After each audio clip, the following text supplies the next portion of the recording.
पाकिस्तान में जापान 1 लाख नौकरियां पैदा करने जा रहे हैं। उसमें उन्होंने कहा कि हम 1 लाख नौकरियां पैदा कर चुके हैं, 1 लाख हम मजीद पैदा करेंगे। 43% इजाफा हुआ है इस साल जिन लोगों ने नई गाड़ियां ली हैं, और उसमें सबसे ज्यादा राजबला किसने की है?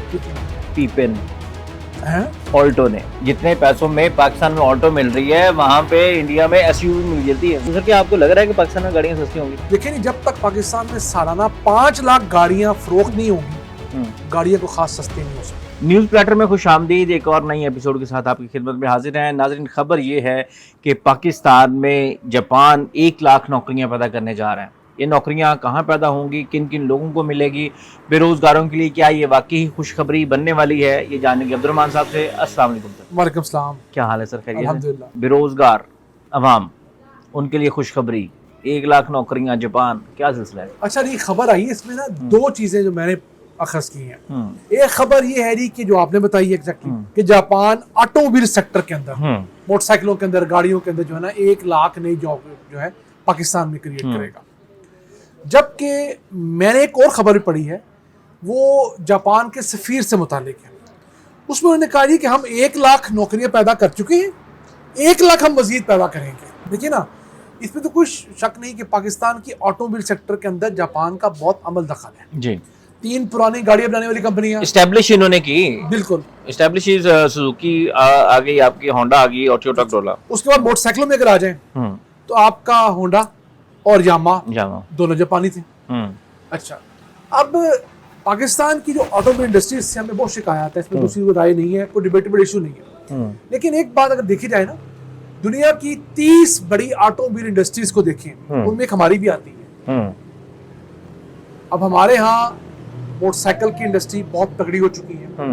हम 95% तक मोटरसाइकिल मुल्क में बनाते हैं। 95% स्पेयर पार्ट्स मोटरसाइकिल के हम खुद बनाते हैं।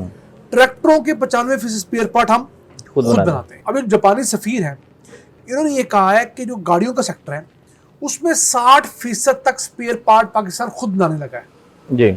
और हम जो नई इन्वेस्टमेंट करेंगे उसमें मजीद नई नौकरियां पैदा होंगी, 1 लाख के करीब, मजीद नए कारखाने खोलेंगे, पूरा वैल्यू चेन का सिस्टम बनेगा। ठीक है। और इसके अंदर लेकिन एक चीज मेरे लिए जो थी ना, वो एक हैरान कुन भी थी। वो हैरान कुन ये थी कि उन्होंने बेसिकली एक जो जापान पाकिस्तान बिजनेस फोरम हुआ था, उसमें कहा जी कि हमें कुछ टैक्स के मामला में मसाइल आ रहे हैं, आप उस मामला में हमें ठीक करें। ये जो रिसेंट इस्लामाबाद में हुआ, जी इस्लामाबाद में हुआ है, तो उसमें जी अब हमारे यहाँ अगर ऑटोमोबाइल इंडस्ट्री बहुत ज्यादा ग्रो नहीं की तो उसमें भी एक हिस्सा जापान का है।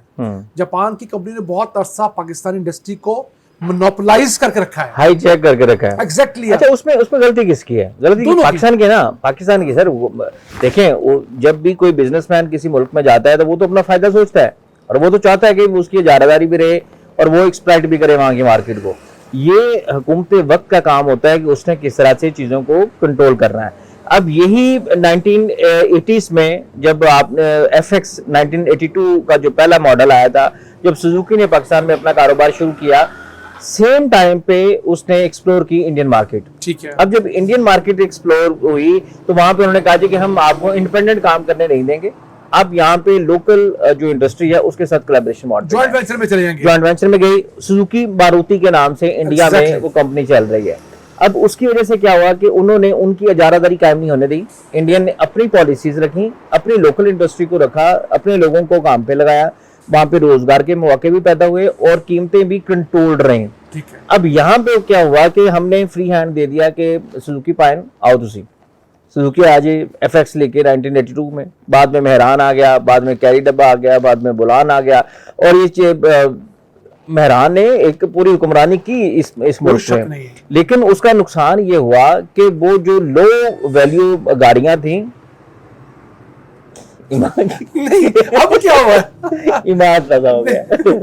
यकीन करें, इतनी खूबसूरत सर, ये देखने में भी खूबसूरत, खाने में कितनी मजेदार होगी। लेकिन ये व्हाइट कढ़ाई जो है जी, अब ये लाहौर की डेलिकेसी मानी जाती है। कढ़ाई पुरानी तो होती है, तो लाहौर कढ़ाई को अब नया ट्रेंड दिया जा रहा है। तो हमारे ये दोस्त जो रोलन स्मोक वाले, उन्होंने हमें कहा था कि आपने हमारी जो ये व्हाइट कढ़ाई है वो ट्राई करनी है। तो मैंने कहा मसूद साहब को इसका चस्का दिलवाया जाए ताकि वो गाड़ियों को भूल जाए, जापान को भूल जाए, रोटी पे सर फोकस। सर ये ले रोटी पे फोकस करते हैं, उसके साथ साथ देखें ना कि सर ये फिर बाद में होंडा की कंपनी जब आई उन्होंने अपना रखा है। अब आपके पास मेरा ख्याल है कि 70% लोगों के पास इन्हीं 3 कंपनीज की गाड़ियाँ हैं। यहाँ तो उनके पास सुजुकी है, सुजुकी मेहरान है, सुजुकी कल्टस है, सुजुकी विटारा है, उसके बाद वो रही कंपनियां वो है जी। तो उसकी वजह से क्या हुआ कि यहाँ पे 1 लाख नौकरियां वो कह रहे हैं कि हमने की हैं। अच्छा, इसमें एक नाम आप शायद आपने सुना हो, मुझे तो बड़ी अच्छी तरह से याद है कि जब हम फैसलाबाद से लाहौर ट्रेवल करते थे तो हीनो बस होती थी। हाँ जी, हाँ जी। तो हीनो जो थी यानी कि अब वो भी जापानी थी। हाँ, वो भी जापानी थी। हाँ जी, और हाँ वो बड़ा यानी कि म्यार समझा जाता था कि रूल किया है कि इस मुल्क में। तो अब आप कह रहे हैं कि 1 लाख नौकरियां और आने वाली हैं और ये खुशखबरी है। वैसे ना हमारा जो ऑटोमोबाइल सेक्टर है इसमें अब तक 1 दर्जन से ज्यादा कंपनियां आ चुकी हैं और 1 दर्जन कंपनियों के अंदर $5 बिलियन की ऑलरेडी इन्वेस्टमेंट हो चुकी है। ठीक है। और बहुत सारी कंपनियां ऐसी हैं जिनका क्लेम ये है, तो लीजिएगा जी, कि ना आपकी जो गाड़ी है, मिसाल के तौर पर आप टोयोटा करोला अगर ले रहे हैं तो उस कंपनी का दावा ये है, मैं नहीं कह रहा, उसका दावा ये है कि अगर आप गाड़ी के किसी भी जगह पे हाथ लगाएंगे, मोस्ट ऑफ द केसेस 60% तक चांसेस ये हैं कि करोला का वो स्पेयर पार्ट पाकिस्तान बनाओ। यानी कि इसमें 2 चीज़ें होंगी कि एक तो जो स्पेयर पार्ट्स हैं वो लोकली बनेंगे, मैन्युफैक्चरिंग लोकल होगी, और दूसरा ये कि उनकी जो मेजर पार्ट्स हैं वो मेरे ख्याल कुछ जापान से आते हैं और उनकी असेंबलिंग भी जो है वो पाकिस्तान में ये कंपनियां करती हैं कि इंजन और ट्रांसमिशन, ज्यादातर ये जो 2 महंगी आइटम्स है ना, ये अपने दुनिया भर में मौजूद प्लांट्स के अंदर बनाती हैं। वो आपका वियतनाम भी हो सकता है, वो आपका कोई और मुल्क हो सकता है, वो बने बनाए यहाँ पर आ जाते हैं। बाकी जो स्पेयर आपका डैशबोर्ड हो गया, आपकी सीटें हो गई, आपकी लाइट्स हो गई, ये यहाँ बन जाती है। अब यानी कि हम बात करने का मकसद ये है कि अब जो हमारे पास यहाँ पे स्किल्ड लेबर है, जो मैकेनिक्स हैं, जो ऑटोमोबाइल इंडस्ट्री के जिनके पास मैकेनिकल में डिग्रियां हैं, वो लोग अपनी सीवी को टाकियाँ शाकियाँ मार लें।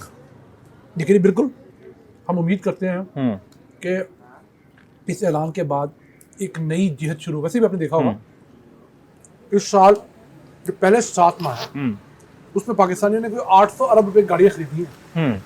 43% इजाफा हुआ है इस साल जिन लोगों ने नई गाड़ियाँ ली हैं, और उसमें सबसे ज़्यादा राजबला किसने की है? किसने? पीपे ने, हैं? ऑल्टो ने। सस्ता ना, सबसे सबसे ज्यादा यूनिट्स उसके भी। सर कहाँ से सस्ता है? जितने पैसों में पाकिस्तान में ऑल्टो मिल रही है वहां पे इंडिया में एसयूवी मिल जाती है। मेरा सवाल आपसे ये है, पाकिस्तान मिल रही है सस्ती हो चीज? नहीं, पाकिस्तान में उससे सस्ती गाड़ी है? नहीं। हाँ है, एक रक्षा नुमा गाड़ी है। ऐसे नहीं करे, वो रक्षा नहीं है, वो मेरे ऑफिस के बिल्कुल साथ है जिसकी तरफ आपका इशारा है। इलेक्ट्रा नाम है सर उसका, और बड़ी शानदार गाड़ी है वो। शानदार तो नहीं करेंगे, ये कह सकते हैं कि वो तो क्यूट है, रक्षे और गाड़ी के दरमियान की चीज है, क्यूट है। तो और इस हवाले से सर क्या लोगों को आप कहना चाहेंगे कि एक तो इसमें बड़े पैमाने पर मेरा ख्याल है कि इसमें 4-5 फायदे होंगे। पहला तो ये कि 1 लाख लोगों को रोजगार वो कह रहे हैं हम देंगे। दूसरा ये कि जब मैन्युफैक्चरिंग इंडस्ट्री यहाँ पे लगेगी तो स्पेयर पार्ट सस्ते होंगे। हाँ। जब ज़्यादा लेवल पे इंडस्ट्री यहाँ पे लगेगी, असेंबलिंग यहाँ पे बनेगी होगी गाड़ियों की, तो गाड़ियों की कीमतें भी नीचे आएंगी और फिर अगर एक्सपोर्ट्स करते हैं हम लोग तो फिर रेवेन्यू भी जनरेट होगा, वैसे ऑटोमोबाइल सेक्टर का हमारी इकोनॉमी बड़ा हिस्सा है। $500 अरब का टैक्स हुकूमत इस ऑटोमोबाइल सेक्टर से हर साल लेती है, 500 अरब रुपए का।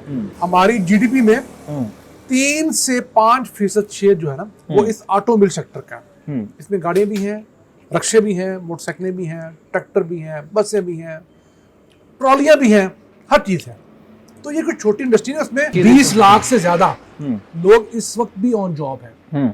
इवन जो मैकेनिक्स हम लोग कहते हैं, मैकेनिक्स भी इसी में काउंट होते हैं। मैं एक जगह पढ़ रहा था कि अच्छे वक्तों में पाकिस्तान, ये जो जापानीज कंपनीज पाकिस्तान में काम करती हैं, ये पाकिस्तान में यूनिट्स बना के बांग्लादेश को सप्लाई करती थी। अभी भी इस साल नहीं, लेकिन पिछले साल हमने बांग्लादेश को, श्रीलंका को, थोड़े बहुत इवन जापान को भी यूनिट्स बना के एक्सपोर्ट किए हैं। क्योंकि हमने जिन लाइसेंसेस के थ्रू इन कंपनियों को यहाँ पर काम करने की इजाज़त दी है उसमें लिखा हुआ है कि आपने इतने फीसद चीज़ें जो हैं इतने फीसद गाड़ियां यहाँ से एक्सपोर्ट करनी है, ताकि जरा वाला है डॉलर है। हाँ, लेकिन अभी भी उस पर काम नहीं, क्योंकि हमारी अपनी इंडस्ट्री जो है ना वो कदमों पे खड़ी नहीं हो रही। कुछ सालों में हमारी जो सेल्स बहुत अच्छी होती है, 2 साल फिर 3 साल गिर जाती हैं। तो सर क्या आपको लग रहा है कि पाकिस्तान में गाड़ियां सस्ती होंगी? देखिए नहीं, जब तक पाकिस्तान में सालाना 5 लाख गाड़ियां फरोख्त नहीं होंगी, गाड़ियां को खास सस्ती नहीं हो सकती। 5 लाख? हाँ जी, 5 लाख एक ऐसा फिगर है जिसमें आप कहते हैं होलसेल फिगर है, इंडिया वाला फॉर्मूला मॉडल। जी मैं पर समझ रहा था ना, उसमें जब मैंने कंपैरिजन किया ना कि पाकिस्तान में जिस कीमत में एक पीपा टाइप गाड़ी मिलती है, ऑल्टो मिलती है, उतने पैसों में वहाँ पे बड़ी अच्छी गाड़ी मिल जाती है। तो उसमें यह था कि वहाँ पे बल्क में प्रोडक्शन है। वहाँ पे जो जब आपकी प्रोडक्शन ज्यादा होती है तो आपको पर यूनिट कॉस्ट जो है वो नीचे आ जाती है, कॉस्ट ऑफ प्रोडक्शन कम, तो उसकी वजह से कॉस्ट ऑफ प्रोडक्शन कम होने की वजह से गाड़ियाँ सस्ती हैं वहाँ पे। तो पाकिस्तान ने लास्ट अभी जो पिछले साल में गाड़ियां फरोख्त की हैं वो तकरीबन 1.5 लाख यूनिट के करीब नई गाड़ियां पाकिस्तान में सेल हुई हैं। तो आप कह रहे हैं कि अगर 1.5 लाख को अगर हम 5 लाख पे ले जाएंगे सालाना, तो लेकिन सर रोड्स पे भी तो उसकी वजह से बड़ा फिर उधर मचेगा ना। प्रॉब्लम हमारी आदतों की वजह से प्रॉब्लम है। आप बरतानिया जाए, बरतानिया की रोड हमसे छोटी हैं, हमारी रोड उनसे बड़ी हैं। हमारे लोगों की अक्सरियत को तमीज नहीं है, हम वन वे जाएंगे नहीं, हम रॉन्ग वे आएंगे, अपना 1 मिनट बचाने के लिए पिछले का घंटा ज़ाया कर देंगे, एक्सटेंड करवा लेंगे। चलें सर, अब अल्लाह ताला हमारे लोगों को हिदायत भी दे और पाकिस्तान के लिए इकॉनमी के हवाले से जो चीज़ें हैं वो बेहतर करे, और आपको अल्लाह ताला तौफीक देता रहे। और हमारे जो दोस्त हैं चिश्ती साहब, अल्लाह ताला उनको भी बरकतें दे कि वो इसी तरह के खूबसूरत खाने हमें खिलाते रहें और हम मज़े मज़े की स्टोरियाँ आपसे सुनते रहें। नई नई जो रिसर्च है, नई नई जो अच्छी पाकिस्तान के हवाले से खुशखबरियाँ हैं वो अपने नाज़रीन तक पहुँचाते रहें। तो नाज़रीन, अगर आपने ये वाइट कढ़ाई ट्राई करनी है तो आना पड़ेगा आपको कैंट में CST स्टोर के बाहर दरवेश कैफ़े में। तो रोलिंग स्मोक इसका पुराना नाम था, दरवेश इसका नया नाम है। तो आप इसको लाजमी ट्राई करें, बहुत मज़ेदार है। तो मिलते हैं अगली एपिसोड में एक नई डिश के साथ, तब तक के लिए अल्लाह के बाद।